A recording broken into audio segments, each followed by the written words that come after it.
কার খেলা?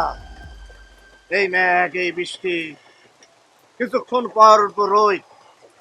কার খেলা? কার খেলা? বাবার খেলা। বাবা খেলাইতেছে বিশ্বলয়া, খেলিছে এই বিশ্বলয়ে। পাবলিক এইসব কথা কইলে কি লে ভর্তা বানায় ফেলাইবো। এই এই ফালতু কথা কস কিসের জন্য? কিলাইবো কিসের জন্য আমারে? কি লাইব না? এই তুই কিসের বাবা রে? এই, কিসের বাবা মানে? হ্যাঁ, এই শাহেদ ভাই কি বলছে? কি বলছে? শাহেদ ভাই বলছে আমারে বাবা বাবা বলবি, আর তুই আমারে তুই তুই করতেছস। বাবারে আপনি কইরা কথা বলবি, নাইলে কিন্তু তোর খবর আমি খারাপ করে দেব। আর আমি যখন যা বলবো তাই বিশ্বাস করবি, অন্তরে ধারণ করবি বেটা। এই যে বৃষ্টি, এই যে রোদ আস মৃত্যু পর, কার খেলা? কবি বাবার খেলা। জনগণরে বুঝাই দিবি সব খেলা বাবা খেলতেছে, মনে থাকবো। আর ভুল হইব না ভাই। শোন, রোজিনারে পাঠাইতে আমার শরীর মেসেজ করব, খাঁটি সর্ষের তেল দিয়ে পাঠা।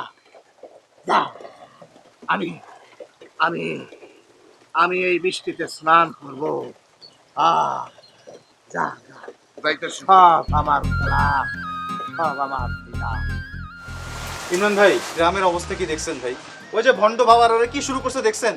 এই পুকুরের উল্টাপাল্টা পানি খাওয়ায় পুরো গ্রামের সব মানুষগুলো অসুস্থ করে ফেলছে। আমার বাবার পেট খারাপ হয়ে গেছে, সে এখন মৃত্যু সজ্জায় ভাই। ভাই কিছু একটা করতে হবে ভাই। কি করবো? করবোটা কি বলো? হ্যাঁ, তোমরা আলাদা আলাদা করে আন্দোলন করে বেড়াচ্ছ, একসাথে হওয়া লাগবে না? সবাইকে একসাথে প্রতিবাদ করতে হবে।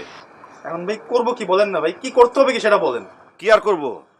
চেয়ারম্যান স্যারে বললাম, সে কয় আমার কাছে তো কোনো কমপ্লেন আসে নাই, আসলে ভয় পায়। সে যদি কোনো কিছু বলে তাহলে তো ওই যে বাবার যে 4-5 ভক্ত আছে এদের তো ভোট পাবে না, এই জন্য। ভাই জানি চেয়ারম্যান সাহেবদের কিচ্ছু হবে না, যা করতে হবে আমাদের এই যে গ্রামের যে আমরা যারা তরুণ যারা আছি আমাদেরই কিছু করতে হবে ভাই।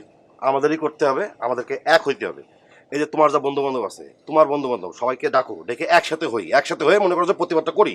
জি ভাই, আমাদের যত ভাই ব্রাদার আছে সবাইকে এনে প্রতিবাদ করতেই হবে এখন আমাদের। ভাই প্রতিবাদ না করলে ঝামেলা লাগে, জানেন কি করতেছে কি জানেন? এই যে আবুল ভাইয়ের তো চিনেন আপনি। এই যে ওনার যে বাপ 2 বছর ধরে অসুস্থ, জীবনে একবারও তার বাবার কাছে যাইতে দেখছেন যে বলবে যে বাবা কেমন আছো, ভালো আছো, জিজ্ঞেস করবে না। কিন্তু কোথা থেকে কোন গরু ছাগল নিয়ে আসছে, একটা মানে পাগল ছাগল কোনটা নিয়ে আসছে, সারাক্ষণ ওদের সামনে যায় বাবা বাবা বাবা।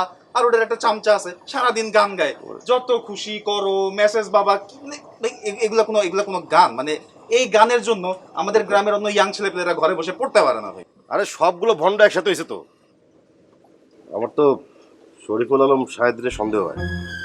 শাহেদ ভাই? হ্যাঁ ভাই সে তো জানি গ্রামের খুব বিবেকবান একটা মানুষ। তোমরা তো গ্রামের মধ্যে টিনের চশমা পরে ঘুরে বেড়াও, কিচ্ছু দেখো না, কিছু বোঝো না, জানোই না কিছু। সে সারাদিন যে বাবার হয় না যে পড়ে থাকে এটা জানো? ভাই শাহেদ ভাইয়ের মতো মানুষ না ভাই, তাহলে তো ভাই মানে কিছু একটা বিয়ে করতেই হবে ভাই, নাইলে গ্রামটা পুরো শেষ হয়ে যাবে ভাই। করবো, আগে সবাইকে একসাথে হতে হবে। সব বন্ধু বান্ধব ডাকো, ডেকে একসাথে বসে একটা প্ল্যান করে প্রতিবাদ করি। ঠিক আছে ভাই, আপনি যা বলবেন ভাই তাই হবে। তাই চল। আরে বৃষ্টির মধ্যে কই যাবা? বৃষ্টি থামুক তারপর জেনে ইয়ে করো, ঘরে আসো, প্ল্যানিং করে আসো।